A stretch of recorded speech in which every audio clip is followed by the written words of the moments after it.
নমস্কার, আমি শুভ। আপনারা দেখছেন জিটিভি, দ্রুত হচ্ছে সবার সাথে। আজকে তার উপন্যস্ত যে দায়িত্ব, মানবিক দায়িত্ব, সমাজ রক্ষার যে দায়িত্ব, সেই দায়িত্ব কাঁধে নিয়ে এই রৌদ্রে এমনকি রোজার মধ্যেও রাস্তায় নেমেছে। এক পাশবিক নির্যাতন, পুলিশি নির্যাতন, যে নির্যাতনের উপমা ওই পুলিশ নিজেরাই। যেভাবে একজন উচ্চশিক্ষিত, শুধু উচ্চশিক্ষিত নয়, সে আন্তর্জাতিকভাবে মর্যাদা সম্পন্ন একজন ডক্টরেট, আইআইটির ডক্টরেট, তার প্রতি যে পাশবিক নির্যাতন করেছে দমকল থানার পুলিশ উজ্জ্বল বিশ্বাস, তিনি যেটা করেছেন সেটা মানবিক তো কোনোভাবেই মানুষের পক্ষে সম্ভব নয়। একান্তই তাকে পাশবিক ছাড়া বলার কোনো ভাষা নেই। তার উপর যে শারীরিক নিগ্রহ করেছে, এর জন্য আমরা প্রতিবাদ করছি। আমরা মর্মাহত, আমরা শঙ্কিত। মানুষের যে সমাজ কোথায় যাচ্ছে, যারা রক্ষক, যাদের উপর মানুষ শেষ ভরসার জায়গা মনে করে, সেই জায়গায় গিয়ে মানুষ তো আশাহত হচ্ছে, মানুষ তো বিতৃষ্ণ হচ্ছে সমাজ ব্যবস্থা, প্রশাসনিক ব্যবস্থা।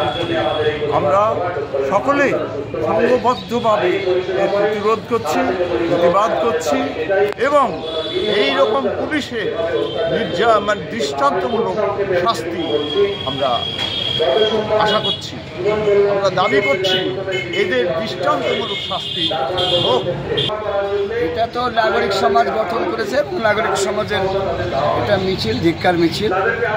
আমি তো এটা সংগঠিত করিনি, এটা স্বতঃস্ফূর্তভাবে বিভিন্ন ধরনের পেশার মানুষ, বিভিন্ন ধরনের প্রতিবাদী মানুষ এখানে একত্রিত হয়েছে এবং ওরা নাগরিক সমাজ গঠন করে এই আজকের প্রোগ্রামটা করছে। আমি এটুকুই জানি, আমাকে জানানো হয়েছে যে আজকের প্রোগ্রামটা হবে। কিন্তু ডক্টর ইমন কল্যাণ তো আপনার ছেলে? হ্যাঁ, ডক্টর ইমন কল্যাণ আমার ছেলে। একটু যদি বিস্তারিত বলেন। বিস্তারিত কি বলবো, সেদিন যা কাণ্ড করেছে দমকল থানায়, বিশেষ করে ওই উজ্জ্বল বিশ্বাস সহ আরও 3 জন। আমরা 2 জনের নামটা জানতে পেরেছি, কিন্তু আর 2 জনের নাম জানতে পারিনি। বিষয়টা একেবারে ঠুনকো বিষয় প্রথমত।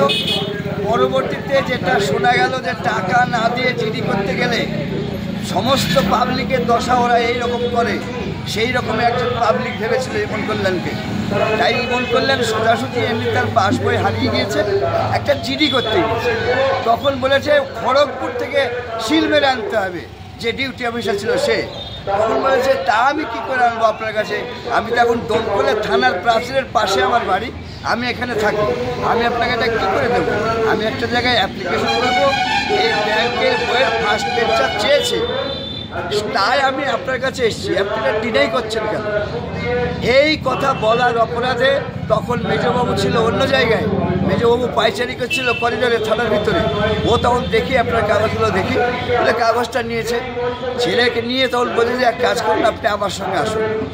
ইমন মনে করেছে যে এই যে আমাকে এইভাবে ডাকছে, মনে হয় এই যে করা হবে না বা সিল লাগবে, এই ব্যাপারে কোনো সলভ বোধহয় করবে এই উজ্জ্বল বিশ্বাস। ও সরল বিশ্বাসে চলে গেছে ওর পিছু পিছু। তারপরে দেখা গেল যে ঘরে আইসি থাকে তারই ঠিক অপোজিটে আর একটা ঘর আছে যেখানে সিসি ক্যামেরা এরা লাগায়নি, এটা পরিকল্পিত শয়তানি এই থানা। এবং সেই ঘরে ঢুকিয়ে নিয়ে সঙ্গে সঙ্গে মার, তাকে কোনো কথা বলার কোনো স্কোপ দেয়নি। বারবার আমার ছেলে জিজ্ঞাসা করেছে যে আপনারা মারছেন কেন, আমি তো সেটাই বুঝতে পারছি না, আমাকে কিসের জন্য মারছেন? এই 4 জন পুলিশ অফিসার বেধড়ক মেরেছে এবং তাকে গালিগালাজ করেছে। যখন মারের পর কাবু হয়ে গেছে তখন ইমন কল্যাণ বলেছে যে আমি একটু বসি, এবার আপনাদের ইচ্ছা মতো মারুন, যখন আপনাদের মিটে যাবে স্বাদ তখন আমাকে ছাড়বেন বলে বসে গিয়েছিল। তখন মার বন্ধ করেছে। এরপরে এমনকি একটা ফোন করতে দেয়নি ওই উজ্জ্বল বিশ্বাস। ও থানার মধ্যে বসে এই মাস্তানি করবেন মানেটা কি?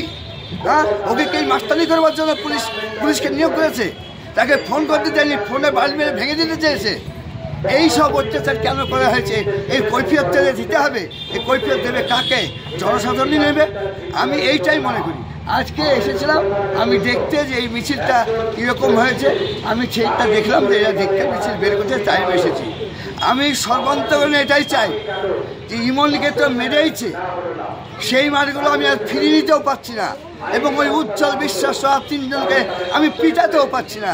তাই অন্যান্য দম করে যে অধিবাসীরা আছে, সমস্ত রাজনৈতিক দল থেকে শুরু করে সমস্ত প্রকার মানুষ যেন আর এইভাবে থানায় গিয়ে যেন পুলিশি নির্যাতনের শিকার না হয়, এই আন্দোলন করে তুলুন দমকুল থানার মানুষ। আমি এইটুকু চাই, এটাই হচ্ছে আমার শেষ কথা।